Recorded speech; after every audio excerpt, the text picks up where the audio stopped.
this morning I wanted to bring this to the group because planning for 2026, one of the things that we often talk about is making sure that we create a business from our practice. And it's so interesting because what I found over the years, and I fell into this category too, is that chiropractors are not good business people. We have a hard time asking people for money. We have a hard time managing our business just because that's something we were never taught. Plus, I believe truly when you're thinking as a chiropractor, you're thinking in one side of your brain, which is the caring, loving, healing side. And it's tough to then switch to the other side of the brain, which is the business growth, scalability, profit side. And mixing the two can be a real conflict. So, one thing that I found in helping chiropractors build their practice is really creating a culture in your office. And that's based on your vision. And what happens is that attracts people into this culture. So, and if you can build the systems and build the team around that culture, you can build a very profitable business. And so it doesn't have to be like, here I am, this is what I do, I'm selling my product, come and buy my product. If you can base what you do on your vision and your mission and create this culture, people just want to be around you and they're willing to pay well to be in your presence and be part of that culture. So these are some things that we talk about that you can put in place. And today, I've listed a lot of things that are very outside the box. So some of these things I'm sure maybe you've never thought of or never heard of or never tried, but there's going to be a few things here that are going to really help create that culture. So let me just share my screen. The culture building event. I left the T off event, but this is the culture building event workshop. So we're going to go through different things that you can put into place that are really going to help build your culture and give you a platform, give you opportunities to share your vision and share your mission, really, and start to inspire people about taking charge of their own health. And I want to start by telling you this story. So this is kind of an interesting story. I was on a call yesterday, and one thing that I'm doing right now is I'm consulting with companies about putting in some systems for lead generation and using AI, which is actually really fun for me. And the companies are all in healthcare. So again, all the companies that we approach and consult with are fitting into my vision. They fit into my mission. So I only consult with healthcare companies that are involved in promoting proactive health and wellness to patients, helping get them out of the medical model, off medications. So the guy I talked to yesterday has a software company, and it's a remote monitoring company for patients, and their specific niche is helping physicians by using the software to monitor their patients between visits, specifically patients who are on multiple pain medications or addictions. So, for example, if they're taking Percocets or OxyContin and things like that, physicians want to monitor their use and how they're doing on a day-to-day basis. So the software is in an app form, and the patient on a day-to-day basis would check in, answer a series of questions about how they're feeling, and record certain things. And that would go into a database to give the physician an idea on a day-to-day basis of how that person is doing so they can have that data. Instead of seeing the patient once every 30 days or 60 or 90 days, they know on a day-to-day basis how the patient's doing. And so this is what blew my mind in the conversation, because he goes, do you know that OxyContin abuse is still rampant in our society? And I said, oh yeah. I said, I hear that all the time. That's very, very common. And that's something that we talked about in the office very regularly with patients. And obviously somebody would know somebody who's taken OxyContin, and typically that would bring them into the office or give them an avenue to bring them into the office. And he said, do you know that the day of the week that OxyContin abuse is the worst and the worst number of hospital visits? I said, no, I have no idea. He goes, Sunday afternoon. I said, why Sunday afternoon? He goes, because that is the day that most real estate agents host open houses. When you go look at open houses, it's 2 to 4 or 1 to 3 or whatnot Sunday afternoon. And he goes, here's what's going on is that there's going to be these OxyContin abusers, drug abusers, that go around to these open houses, and they go and they talk to the real estate agent and they just say, oh, we're just here to look around. The real estate agent typically says, oh, just go ahead, look around, walk through the house. It's an open house. And they don't follow them around. Well, what do these people do is that they go to the bathroom, and the first thing they do is go to the medicine cabinet and they raid the prescriptions that are in the medicine cabinet, and they take them, steal them, they're gone, and no matter what they get, and that's what happens. They go, they get high, stoned, whatever, and then they end up in emergency Sunday evening because of this. And so now and this is getting so terrible, especially in the United States, that they're actually telling real estate agents to tell their sellers to get rid of all of their medications, because like when you're listing an open house, often the real estate agent will say, take your valuables, lock them up, put them in the safe, or get rid of your jewelry, like get it out of the house. When people are walking through your house, you don't want that accessible to people. And so now they want to include medications on that list. And now, of course, there's all this privacy compliance and HIPAA compliance that gets in the way of that. So it totally blew my mind. So this is a huge problem. And I'm telling you this because here's the thing is that you guys in your offices, you need to be on a mission. There's people that are sick and suffering and dying because they don't have leadership that you can provide. And if you can help people, and the more people you can get this message to, the principle of chiropractic to, that the body has this incredible ability to heal, and we just need to remove the interference and give them an opportunity to get off their medications and get into a natural lifestyle and create a community that they want to be part of. This is our mission in chiropractic. That's where it comes from. And I tell you what, if you can embrace that mission and you can create avenues in your office to create that culture which brings people in, you will never ever be lacking in your life for anything again. You will make millions and millions of dollars because that is just a side effect of you sharing this vision with people. So here's some events to start creating this culture. So the first thing is obviously patient appreciation days, or what I call is a power week. Now, many of you do this on some level, but here's a couple of different ideas. You can have theme days, like for instance, a gratitude day. You can have a family or kids day, a wellness day, fun Friday. There's all kinds of different ways to position this. Partner with different providers, be it a coffee bar, they can come in and provide healthy snacks. You can start having giveaways, get donations from some of your patients who are professionals, lawyers, accountants, even other physicians or whatnot, different companies. They may be able to provide giveaways through the week, special draw prizes that, again, can create energy in your office for more and more people to come in or bring friends to. You could give people surprise upgrades, like a special supplement program or a discount program, whatever that may turn out to be. This is something that can drive retention and really create an emotional connection to what you're doing. But it just has to be put in place on a regular basis. Like doing these things on a one-off is great, but doing them regularly so they compound each other, that's what's really, really powerful. You can bring in music, have a DJ, live music, provide some entertainment. If it's a kid's day, bring in a clown, magician, comedian, something to make it fun. And like I said, partner with a local coffee shop, a restaurant, a juice bar, or supplement brand, whatever you can do to partner, again, to make this more energetic. Community service days are awesome. And this is where what you would do is you would actually partner with a charity. And we used to do this actually quite regularly, is we would promote this well in advance. We'd partner with the charity and say, today's the day that's going to be for Help a Child Smile. And that was one of the charities that we partnered with often. That was the Canadian version of Make-A-Wish Foundation. And so we would have the representative of Help a Child Smile.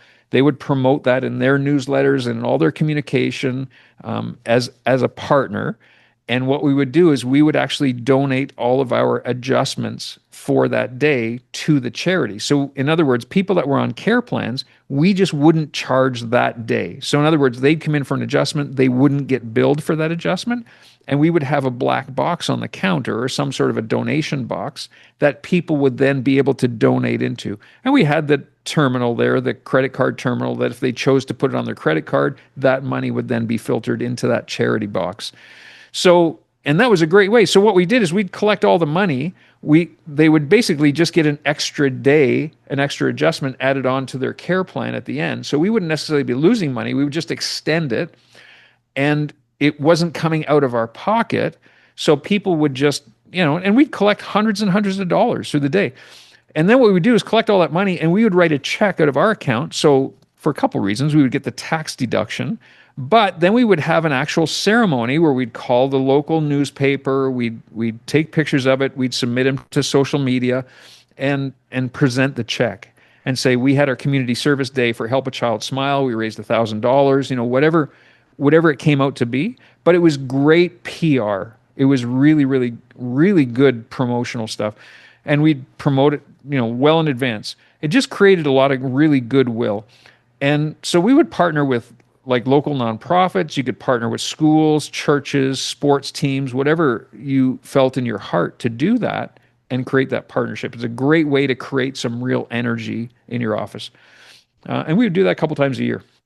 Um, Monthly metabolic masterclass. Now, this is something that I did very regularly, and it was a non-chiropractic way to attract people into a chiropractic office. So we got all kinds of people that were never ever looking for chiropractic care become chiropractic patients as a result.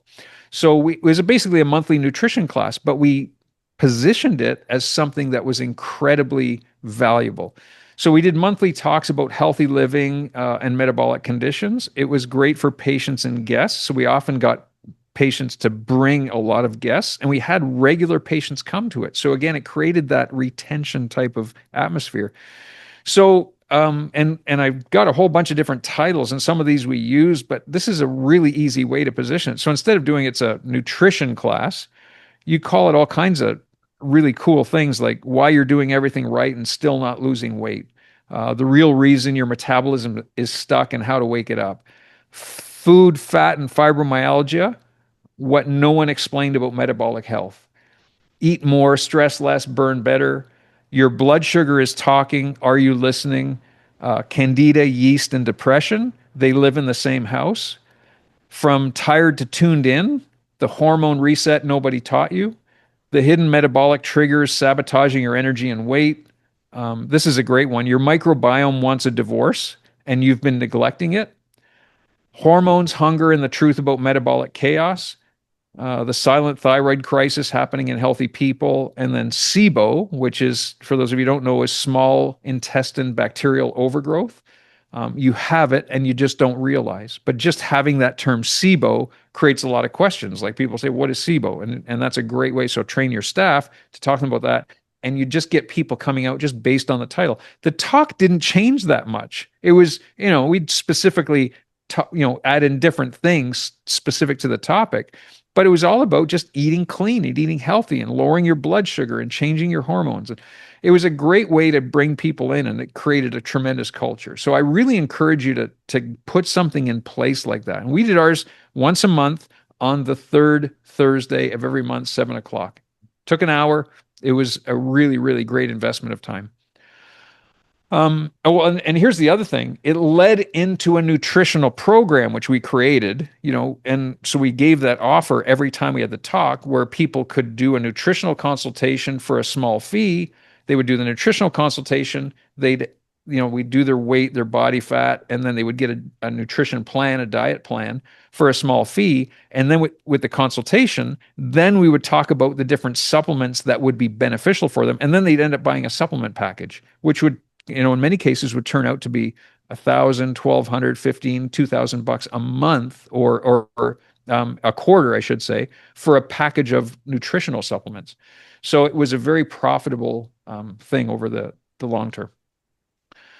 Referral celebration night or milestone patient, a practice member recognition. And we often would do these at community dinners, but you can do them in all kinds of different platforms. So you could just do a night in your office where you just invite top referrers in. So some of your rock star patients that have referred a whole bunch of people in, that have been there for a long time, that brought their families in, invite them in and just wine and dine them, like food, music, prizes, recognition, have little awards for them. You can give away gifts or some sort of recognition to them, get them to come up and do a testimonial. You just publicly celebrate some of the community leaders in your practice. So we had a few community partners, like we had the MP coming in as a patient, so we would invite them to often to different talks or dinners. The mayor came a few times. So again, it gave us an element of credibility and notoriety amongst the community. And often you could partner with a caterer, a DJ. So if you have these people in your practice, or even like for instance a local brewery, if you found that appropriate, like if you wanted to have some sort of a wine and cheese or a tasting night kind of thing, obviously you have to be careful with that, but there's all kinds of different ways that you can really make this a lot of fun. The new patient welcome experience. So I know this is a popular thing to get into with regular patient dinners. And so, like a monthly small group orientation or dinner at a restaurant. So, you invite all of your new patients from the month, take them out to dinner, and just share your vision. Like, this is why I became a chiropractor. This is why I started my practice. These are some of the things that I see. Tell them a story like that OxyContin story. And this is why I have such a mission to get out into my community. So, you just share your vision, and they get inspired by your vision. And that's a massive retention lever for you. So, and that's something you just do on a regular basis. And a lot of times when you get a new patient in, it's a great way to introduce their spouse. If you've had a hard time getting their spouse into the office, it's a great way to introduce their spouse to what you do and get families under care. Um, so some out of office events. So pop-up chiropractic community hotspots. So I know many of you do local stuff like this, whether you're doing a screening like farmers market, a booth at a gym, CrossFit competitions, yoga studios, and you can go out and do posture checks, screenings, just do some education. So it's not a hard sell. You're just going out to market your practice and just create community relationships. Organic lead generation, you build a lot of trust. And this is one thing that really works well is partnering with gym owners. Gym owners love putting stuff in place like regular classes, master classes on fitness. You could do you could lead a class or lead a fitness group class on core strengthening if that is something that is in your heart. But fitness studios love this stuff. So I've never ever been turned away by a fitness studio to partner. So if I just reached out and said, "Hey, I'd love to partner. How can we help you out? Do you want to set up time for some classes?" And every single gym that we did that in was great. And they would promote it. They would bring out people to it. Family wellness picnics or barbecues. One of the things that we did, and we had the space at our office to do it right at our office, is we do a kids barbecue, and we get the community involved and bring in entertainment and stuff. Or you could do it in a park, but you could have games and foods, kids activities, just encourage family referrals and create this family atmosphere. It just creates this emotional loyalty with people. And again, partnering with local vendors, like if there's some sort of a caterer or something that wants to partner with you, maybe they give a discount. They could have a booth at the event and pass out cards and so on. And kids activity companies. So like we had a couple of there was one company locally that was called Kidtastic, which was a preschool children's edutainment center, if you will. So they provided education and entertainment for the kids, and they had some like trampolines and things like that, bouncy castles and whatnot in the building. So we partnered with them on a few different events. 5K walk for wellness, 5K run, walk for wellness. So you can host or sponsor a community walk or run, or partner with another walk or run that's already out there to have a booth there and branded around spinal health, nervous system wellness. This is great for visibility and PR. And the way to approach this is go to running clubs. Running clubs and corporate, they love corporate sponsors. They love people getting involved on these events. So there's tons of opportunities there. One huge way to get out there is going to local sports teams and local organizations. I just had a call with one of our docs recently about this, who was reaching out to different sports teams and whatnot. The key is not going in as a chiropractor to do chiropractic talks. The key is to go in as an expert in performance, an expert in creating a healthier immune system, an expert in nutrition to help, especially with sports teams, to help these athletes with better performance. And this is really, really huge. And you're going to get welcomed in. So we used to partner with Brantford Minor Hockey, and we would go out and do all kinds of talks. Like we had a athlete's nutritional document that I created, and we would pass that out to people, and it literally got passed around. We'd have people calling our office asking us to send it to them. So that was really, really helpful.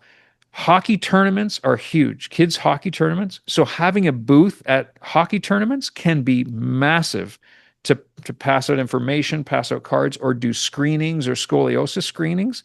Great way to promote public relations as well. Sports performance programs. So if you went to, say, local minor hockey association and said, hey, I just want to serve you. I want to help you out.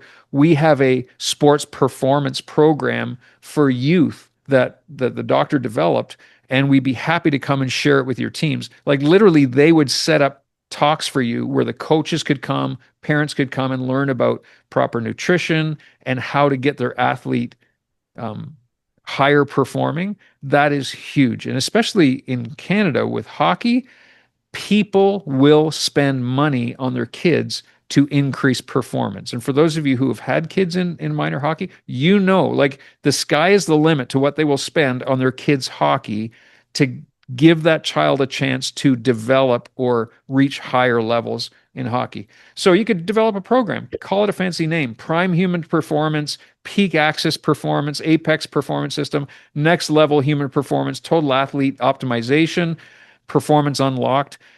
Just you create the system, and of course with all the AI now, it's so easy to create it. But then you create it, put your logo on it, put your label on it, and then reach out to sports teams and say, hey, I have this performance program that I've developed. Would you like me to come and talk to your group about it? And they'll welcome you in. Corporate wellness. So lunch and learns are huge, but there's a really good strategy for lunch and learns. It's not like just, hey, we'd love to do a lunch and learn and bring you lunch and learn and talk about chiropractic. That typically doesn't work. But if you were to call a corporation, especially corporations that have, more than 30 employees, 50 employees, 100 employees, where they actually have an HR department, and say, hey, we'd love to partner with your HR department because every single corporation has problems um, with employees being off sick. They have problems with ergonomics, like workplace setup. They have all kinds of problems with fitness. So anything that you can provide to those corporations where you can go in and consult those employees on stress reduction, chronic fatigue, anything like that will be really welcome. So, but if you just call them and say, listen, hey, I'd love to come and do a talk on chiropractic, they look at you as wanting to sell something, and that's not going to work. But if you can come in helping them with these types of topics, that usually works out really, really well. And listen, many corporations have a budget for that. So put your business hat on and say, if we can be a partner, let's have a 12-month agreement where I'll come in quarterly over the next, every 3 months, I'll come in and do a program for your employees, and then give some sort of a package for those employees to come in for chiropractic care, knowing that they may have some insurance. And companies will have a budget for that. And you can come straight out and ask them, do you have a budget for bringing in guest speakers or having a health and wellness consultant? And many of them will say, yes, we do. And so there you go. You get hired as their company consultant, and you've got a captive audience that then you can start creating relationships with. Here's some paid or some premium experiences. So you can start developing a VIP wellness mastermind. And I've talked about this often, is that you can become a personal coach for many of your patients, because there are patients in your practice who would be willing to pay for this. They trust you. They love what you do. They've been patients for a long time. If you created it, they would purchase it. So you can invite these top patients to an exclusive paid event and provide deeper education. So it could be the future of vision and wellness, or converting these patients into brand ambassadors. And here's some workshops and stuff that would fit into that whole category. So whether it's partnering with some sort of a consultant or a coach that can come in, a marriage counselor, a children's psychologist or health advocate, these are all welcome things that if you partner, you can create this real energy in your office. And again, people will pay out of their pocket for that. It could be a 3 to 6 week program. You could add in posture, movement, mindset, recovery stuff, strengthening, nutrition, and partner with some sort of a coach, a therapist, or a trainer. So it just drives the commitment and the compliance. One thing that again works really well too is you can have a couples or family night. There are a lot of families in chiropractic, especially for those like myself and my wife. Obviously, we're in the practice together. We're both chiropractors. But if your family is involved in your practice on some level, this is a great thing to do because people see what you have as a family, your health, your business people together, you've raised kids, you've stayed together for a long time. People admire that. And so if you set this up, it would be really well received. And you can focus on this couples or family night. Maybe you bring in a counselor or some sort of a family coach. Maybe it's a pastor, and it really will deepen the emotional investment in these people. Some other ideas here. So this like some digital hybrid events. So like for instance, live social media events. So for those of you who, I mean, and this got really popular obviously through COVID, but it's still very popular. And it's really an easy way to create some energy. So if you were to do like a Facebook or Instagram live event, a Zoom webinar, and then take the right steps to promote it with your teams. You promote it with flyers in your office, reach out to other partners in your community, and then maybe have some sort of an email campaign or text message campaign saying that this is happening. And then start doing this on a regular basis, once a month, once a quarter, whatever that is. It's a great way for people to be very active in your practice and be involved very, very easily without a lot of friction. 30-day or posture mobility challenge. This is a kind of a neat idea too, where this would be one where you have some sort of an event where people would do some sort of a daily prompt. And so one thing that we used to do on kind of this level was a home care engagement. So it was like a 30-day home care challenge where people would actually send pictures of themselves doing their home care in different areas of their house.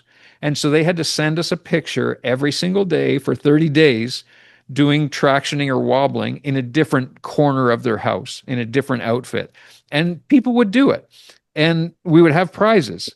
And it was really, really kind of fun. And we would be able to post those pictures on social media. But a couple of reasons: it got people engaged in doing their home care, it brought awareness to home care, that it was something that people did on a regular basis to get better spinal correction. And it just got people engaged. So that was a really fun thing that we implemented as well. Um, High leverage partnerships. One thing that works really well is getting involved in schools, and or if there's daycares like preschools. There's a lot of private preschools that would love to have a consultant. So to come in and do a backpack talk or a posture talk, a screening. One thing that works is a scoliosis talk. Patients or people, especially in the education system, love that. And then to actually show them how to check. So when you show them how to look from somebody behind, doing shoulder heights, hip heights, rib humping on one side when somebody bends over forward, that is huge. And when people start to understand, and then they can go and check their own family and say, oh my gosh, my daughter bent over and her ribs were an inch higher on the right side than the left side. Let's get her in, and you pre-frame that. It's a great way to create some community relationships. Culture building, internal events, for the last couple things here. This is, again, one thing that we really focused on, and one thing I really encourage you guys to do is get your team involved. Your team is there in your office because they support your vision. And if you can provide an opportunity for them to share their passion or share their just love for what they do, that's huge. You create this beautiful bond in your team. You'll create incredible retention for your team because you've given them this avenue to share their purpose and share their mission. It just helps. It helps pump their tires, and it really helps them be part of a bigger vision. So one thing that we would often do is we would take our team away on bonding weekends. So sometimes it was a chiropractic seminar, which is great, full weekend. We'd fly them to Florida. We'd all go to a chiropractic seminar. And obviously we would pre-frame it and have some expectations and so on. But often we would take them to other events. We would take them to like a Tony Robbins. I took my team to a Tony Robbins seminar. We take them to other different speakers. We went to some entertainment events, like we took them to go see Blue Man Group and things like that. But that was great team building. But we'd always try to realign purpose and culture with those events. And then there were other things too that we allowed the team to do, which were staff led education nights. So we had one of our team had a side business where she would build creative designs, custom creative designs, like, for instance, woodworking welcome signs or specific signs for houses. Like you go see somebody's house and they've got like a sign on a post with their names on it. And so she would create these creative signs out of woodworking. And so we allowed her to do a seminar in the office one night to talk about her vision and talk about some of the products that she did. And it was fun. A lot of people came to it, thought it was a great night. She sold a lot of stuff. It was really worthwhile. And it just helps the team build confidence. We actually had another team member who she was a vendor for one of the essential oil companies. And so we allowed her to do an essential oil seminar one night. And we had about 35 people show up. And she talked about the different essential oils and what they were supposedly good for and what they were, the different scents and how they would be helpful for people. She sold a lot of essential oils. And it was just a really good, energetic night. So don't be afraid to allow your team to enter into that world. Some of your team would love to do a doctor's report, a live doctor's report, and they'd probably be really good at it, or at least an introduction to a doctor's report. So give them the opportunity if you haven't. So bottom line is that I would just say going into 2026, figure out what type of culture you want to create and look at the schedule long term. Look at 3 months, 6 months, 12 months in advance and just start putting things in place. And the key is not to do this reactively, like, oh, we had a bad new patient month. We better do something next month to try to stimulate. If you can look at it long term and just put these things in place, you'll create this great culture and it really, really pays off. So you have these micro events and they just kind of build on each other. So I hope that helps you guys. I hope that gives you some ideas and hopefully some inspiration to move into 2026. Build your office like it's a lighthouse. It should be the place in your community where people can come to and know that they have a safe place, and it just creates this energy and this culture that they want to be around. If you're just there to provide chiropractic care and expecting your practice to grow and people to stay for their lifetime, it's probably not going to happen. Adding these things in place will create that energy, create that center of wellness and just growth and positivity. It's worthwhile.